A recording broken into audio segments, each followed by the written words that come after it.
Whoa. I'm running short of words right now, but I cannot afford this because I have to speak. Thank you so much for all the love, for all the warmth. Thank you for accepting me. Thank you very much.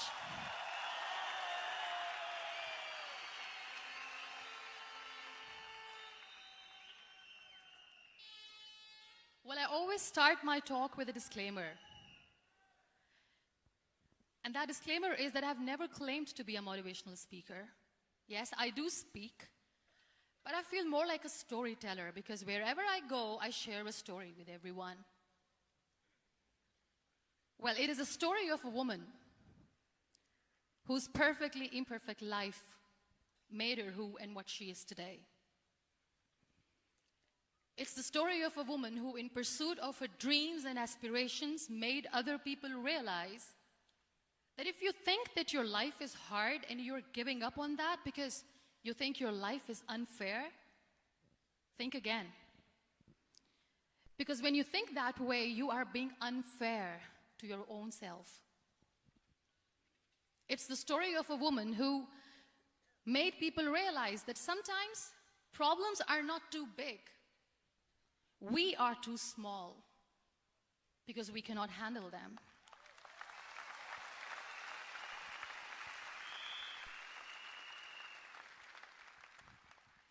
It is the story of a woman who with time realized that real happiness doesn't lie in success, money, fame. It lies within. Real happiness lies in gratitude. So I am here, and I'm going to share the story of that woman. That is my story.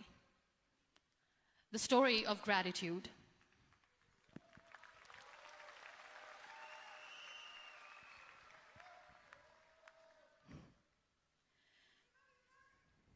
I love you too. I love you all.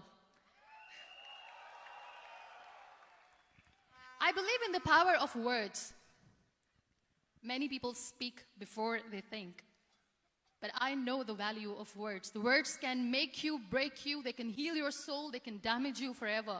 So I always try to use the positive words in my life wherever I go. They call it adversity, I call it opportunity. They call it weakness, I call it strength. They call me disabled, I call myself differently abled. They see my disability. They see my disability, I see my ability.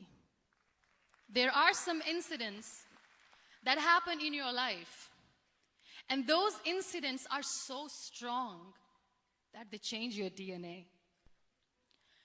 Those incidents or accidents are so strong that they break you physically. They deform your body, but they transform your soul.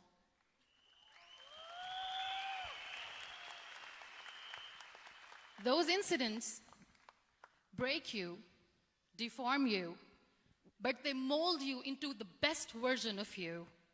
And the same thing happened to me. And I'm going to share what exactly happened to me. I was 18 years old when I got married. And this thing I'm sharing for the very first time on an international level. I was 18 years old when I got married. I belonged to a very conservative family, a Baloch family, where good daughters never say no to their parents. My father wanted me to get married. And all I said was, if that makes you happy, I'll say yes. And of course, it was never a happy marriage.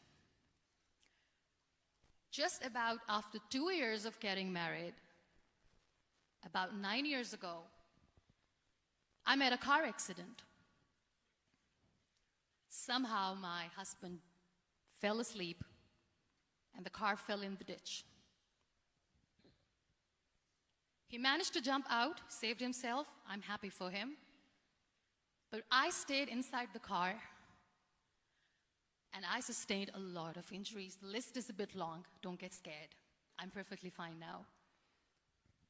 Radius ulna of my right arm were fractured. The wrist was fractured. Shoulder bone and collarbone were fractured. My whole rib cage got fractured. And because of the rib cage injury, lungs and liver were badly injured. I couldn't breathe. I lost urinary bowel control. That's why I have to wear the bag wherever I go. But that injury that changed me and my life completely as a person and my perception towards living my life was the spine injury. 3 vertebrae of my backbone were completely crushed, and I got paralyzed for the rest of my life.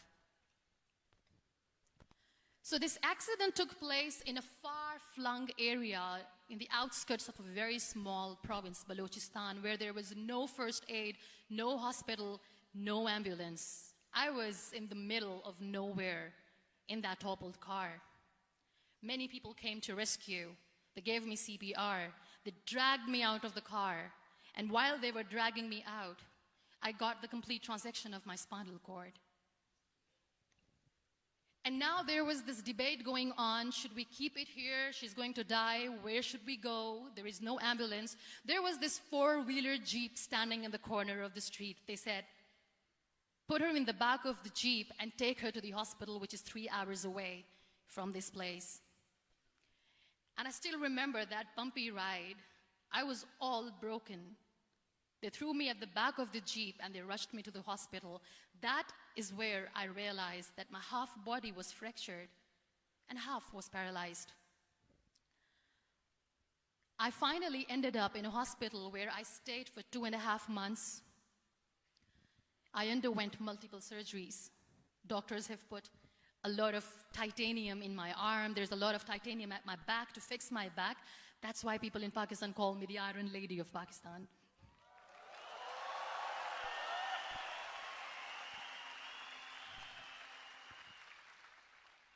Sometimes I wonder how easy it is for me to describe all this all over again. And somebody has rightly said that when you share your story and it doesn't make you cry, that means you have healed.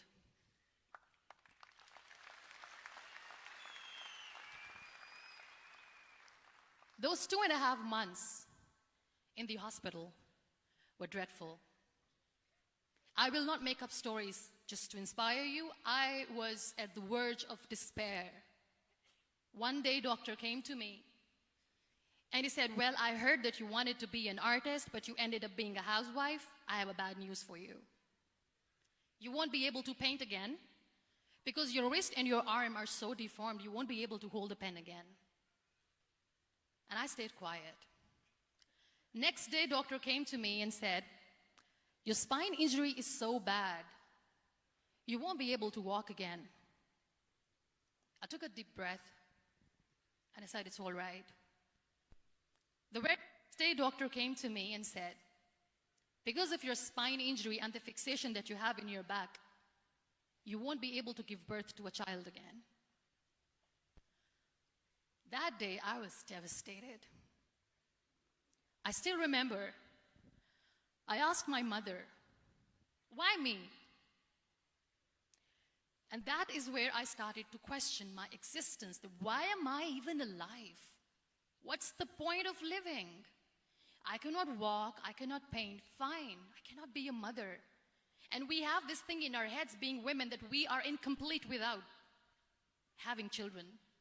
I am going to be an incomplete woman for the rest of my life. What's the point? People are scared. They think I will get divorced. What is going to happen to me? Why me? Why am I alive? We all try to chase this tunnel. We all do this because we see light in the end of the tunnel, which keeps us going. My dear friends, in my situation, there was a tunnel that I had to roll on, but there was no light. And that is where I realized that the words have the power to heal the soul. My mother said to me, this too shall pass. God has a greater plan for you. I don't know what it is, but He surely has.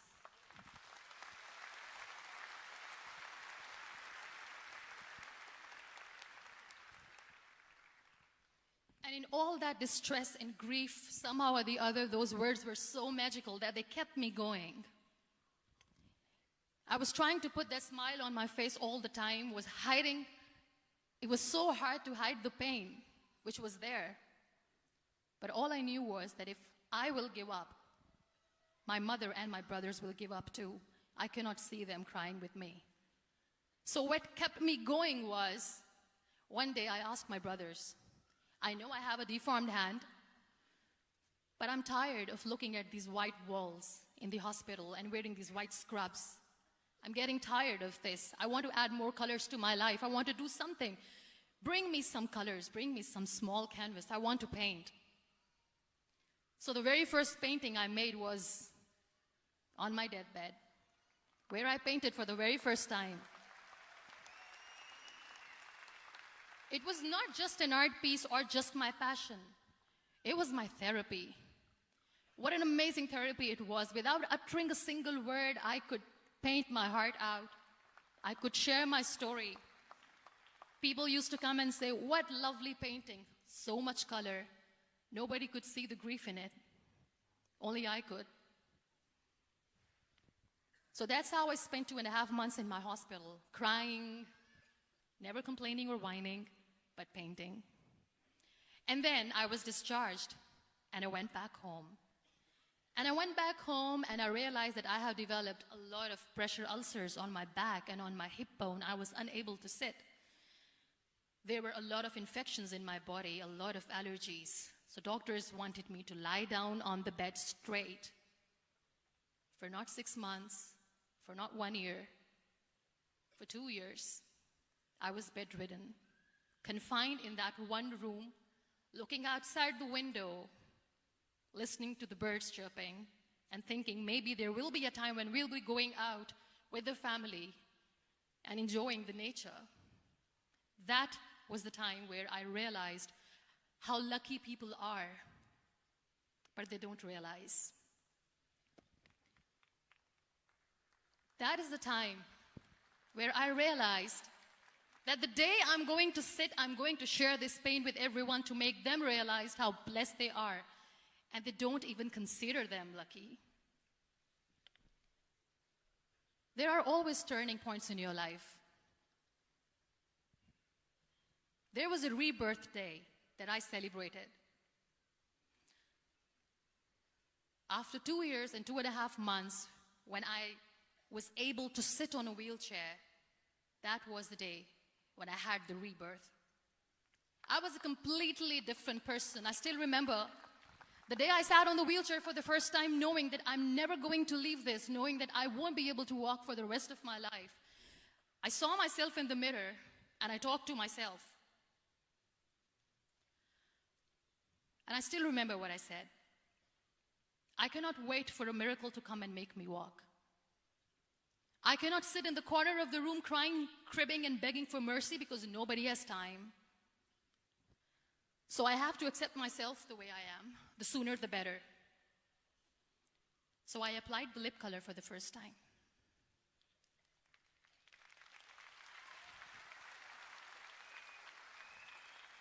And I erased it. And I cried. And I said, what am I doing? A person on a wheelchair should not do this. What will people say? Clean it up. Put it again. This time I put it for myself. Because I wanted to feel perfect from within.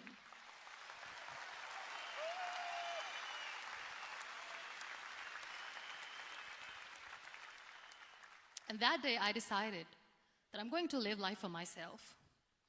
I am not going to be that perfect person for someone. I am just going to take this moment and I will make it perfect for myself. And you know how it all began? That day I decided that I'm going to fight my fears. We all have fears. Fear of unknown, fear of known, fear of losing people, fear of losing health, money.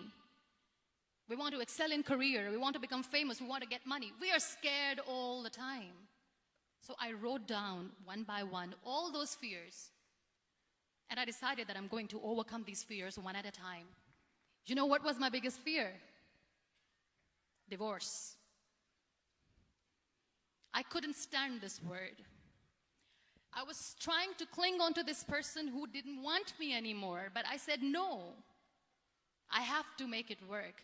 But the day I decided that this is nothing but my fear, I liberated myself by setting him free. And I made myself emotionally so strong that the day I got the news that he's getting married, I sent him a text that I'm so happy for you and I wish you all the best. And he knows that I pray for him today.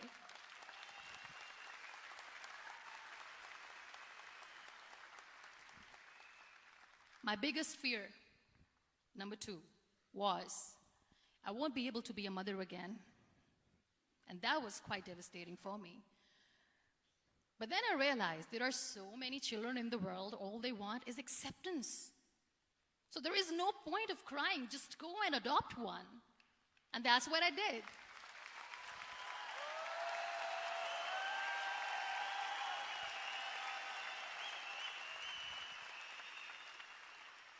I gave my name in different organizations, different orphanages. I didn't mention that I'm on a wheelchair, dying to have a child. So I just told them that this is Muniba Mazari and she wants to adopt a boy or girl, whatsoever, but I want to adopt a kid. And I waited patiently. 2 years later, I got this call from a very small city in Pakistan. I got a call and they said, "Are you Muniba Mazari? There is a baby boy and would you like to adopt?" And when I say yes, I could literally feel the labor pain. I said, yes, I am going to adopt him. I am coming to take him home.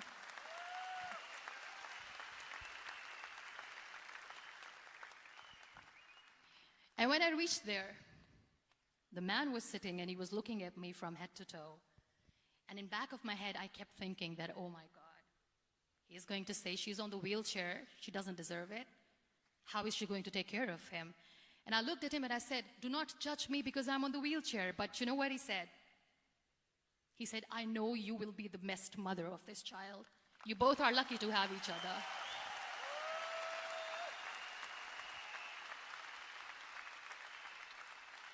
And that day, I was 2 days old, and today he's 6.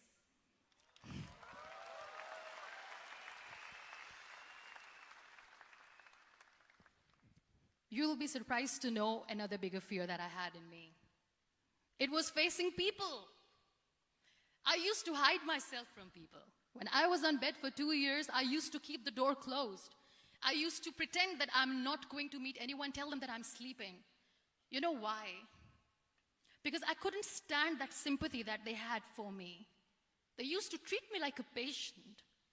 When I used to smile, they used to look at me and say that, "You're smiling, are you okay?" I was tired of this question being asked, "Are you sick?" Well, a lady yesterday at the airport asked me, "Are you sick?" And I said, "Well, besides the spinal cord injury, I'm fine, I guess."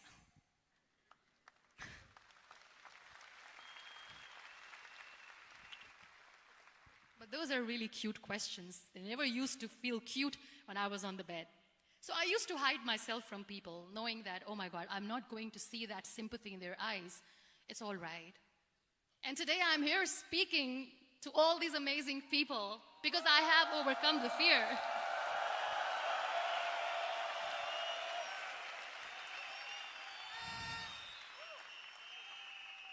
You know, when you end up being on the wheelchair, what's the most painful thing? That's another fear that people on the wheelchair or the people who are differently abled have in their hearts, but they never share. I'll share that with you. The lack of acceptance. People think that they will not be accepted by the people because we, in the world of perfect people, are imperfects. So I decided that instead of starting an NGO for disability awareness, which I know will not help anyone, I started to appear more in public. I started to paint. I always wanted to. I have done a lot of exhibitions. I'm Pakistan's first wheelchair-bound artist. I have done a lot of modeling campaigns, different campaigns for brands like Tony and Guy.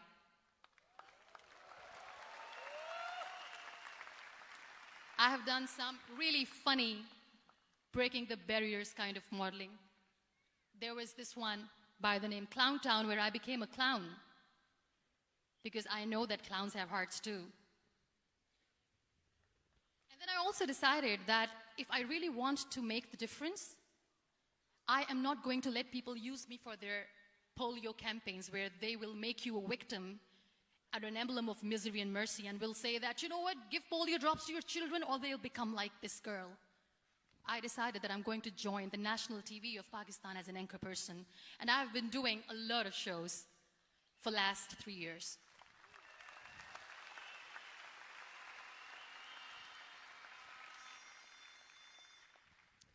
So when you accept yourself the way you are, the world recognizes you. It all starts from within. Thank you.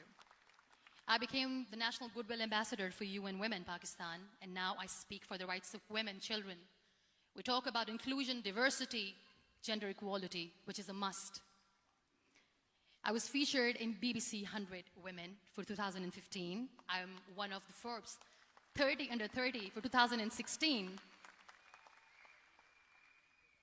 And it all didn't happen alone. You all are thriving in your careers. You have bigger dreams and aspirations in life. Always remember one thing. On the road to success, there is always we, not me. Do not think that you alone can achieve things. No. There is always another person who is standing behind you, maybe not coming on the forefront, but behind you, praying for you and supporting you. Never lose that person. Never.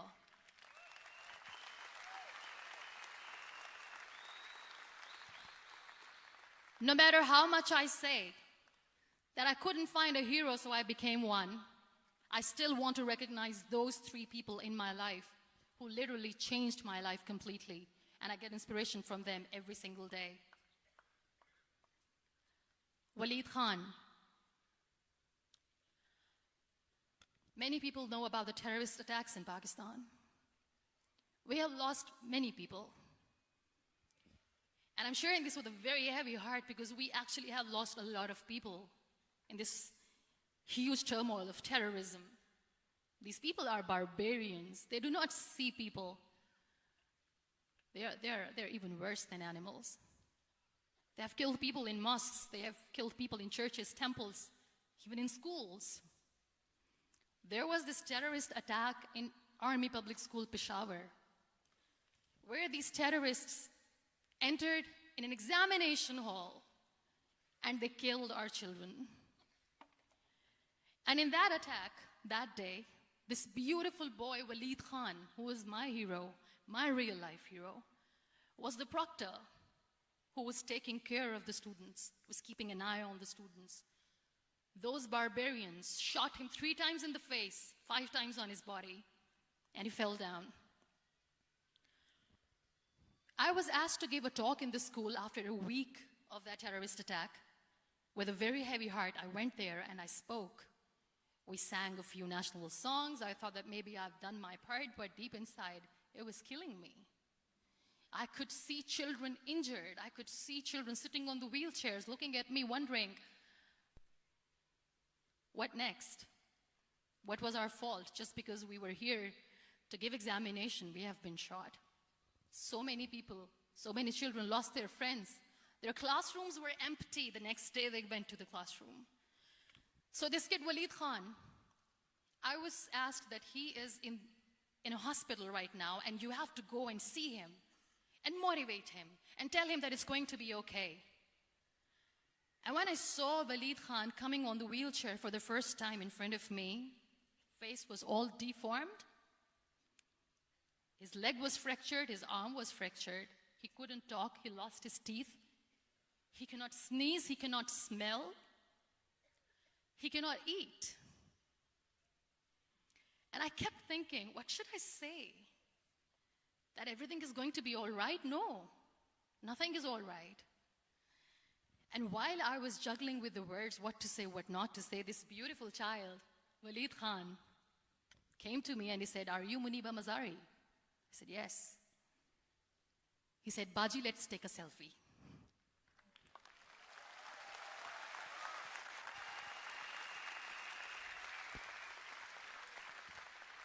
And with that beautiful, toothless smile of Waleed Khan, we took that beautiful selfie that I still have with me. I don't share that here because he was in a very bad shape that time. And that is where I realized that when I was thinking too much about his deformities, he's happy with himself. He doesn't even care. Because today he goes in the same school, and when somebody asks him that what happened to your face, why so many scars, you know what he says? "These scars are my medals and I wear them with pride."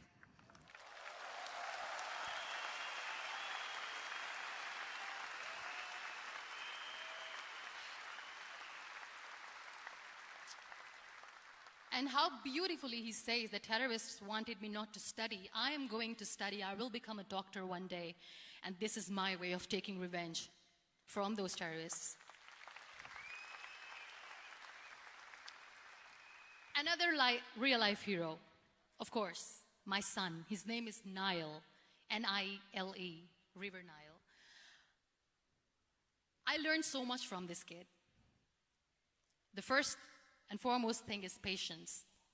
How to be patient when you know that your mother cannot walk, when you know that your mother is different from the other women, when you know that your mother cannot go out and play with you, how to stay calm.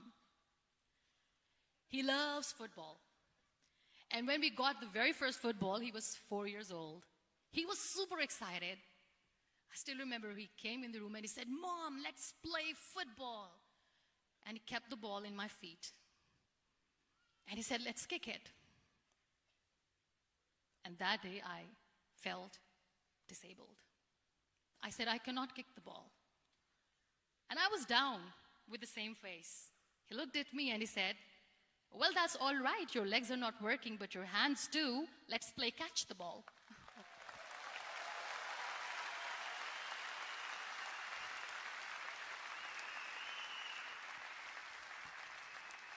You know what? That day he made me realize that when you think your glass is half empty, come on, your glass is half full. It's all in here and here.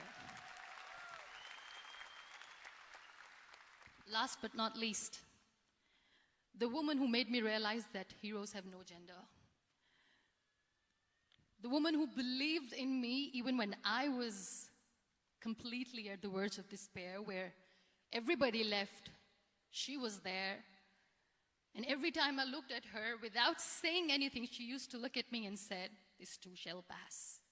God has a bigger plan. And one day you will say that, oh my God, that is why God has chosen me."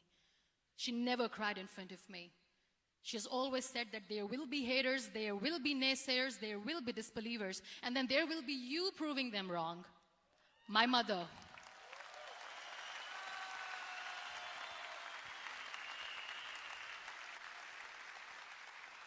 Whatever I am today, I'm nothing without her. I'm nothing without her. Thank you, Mama. I wish you were here. Thank you for making me who I am today.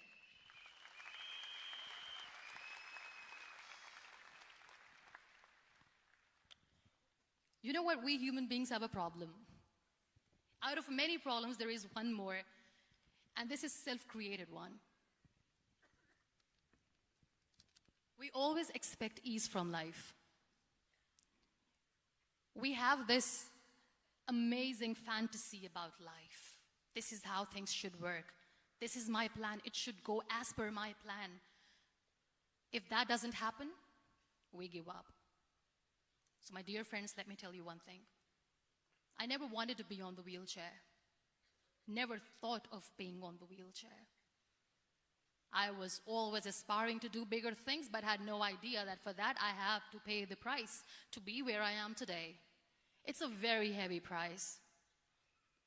This life is a test and a trial, and tests are trials are never supposed to be easy. So when you are expecting ease from life, and life gives you lemons, then you make the lemonade, and then do not blame life for that, because you were expecting ease from a trial. Trials make you a stronger, better person. Life is a trial, and with time you realize that.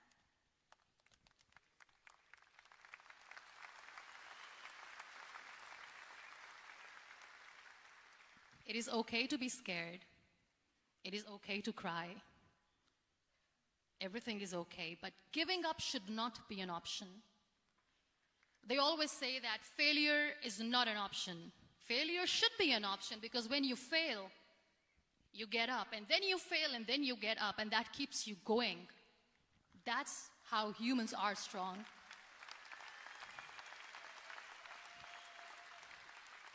Failure is an option, should be an option, but giving up is not. Never. We have this thing in minds. We call it perfection. We want everything perfect. We want ourselves to be perfect. There is this image in our head about everything. Perfect life, perfect relationships, perfect career, perfect amount of money that we need to earn no matter what. Nothing is perfect in this world. We all are perfectly imperfect, and that is perfectly all right. That's all right. We were sent here not to become the perfect people. Those people who tell you how to look perfect, even those people are imperfect. Trying to fight this fear of looking imperfect. I used to be perfect. I still remember. I got this compliment years ago when I used to walk. Oh my God, look at you. You're fair, you're tall, you're perfect. Look at me now. You're still perfect. Only the perfect eyes can see that. Only the perfect eyes will see that. Only the perfect eyes will see that. So yes, in all those imperfections, you have to listen to your heart. You don't have to look good for people. You don't have to be perfect just because other people want you to be perfect. If your soul is perfect from within, that's all right. This is all what you want.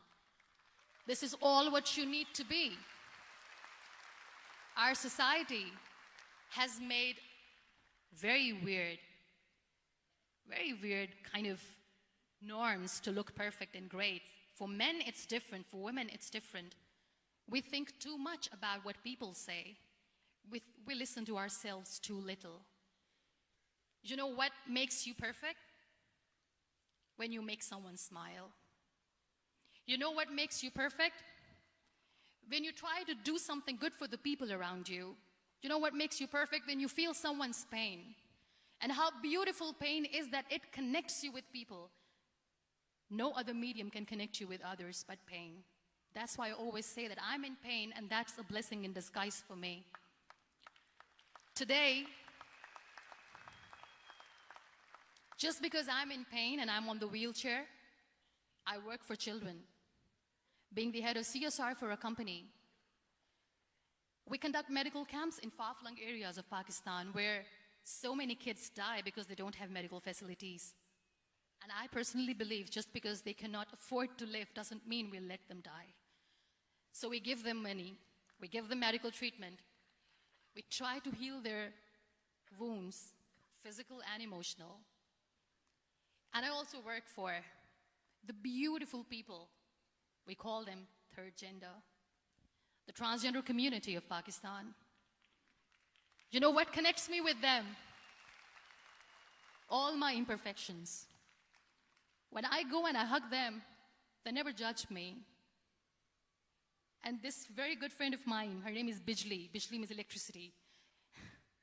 She calls herself electricity. And I said, are you electricity? She says, no, I'm lightning. I'm as strong as lightning. Because we have very bad power outage, so she doesn't want me to call her electricity. So she says, I am very strong. I'm thunder, I'm lightning. She came to me, and the first time I hugged her, she said, you are just like me. And I said, yes, I am like you. Because to people, we are so imperfect. So how beautiful these imperfections are, that because of these imperfections, you can connect with people. Then why are we all running after being perfect? What's the point?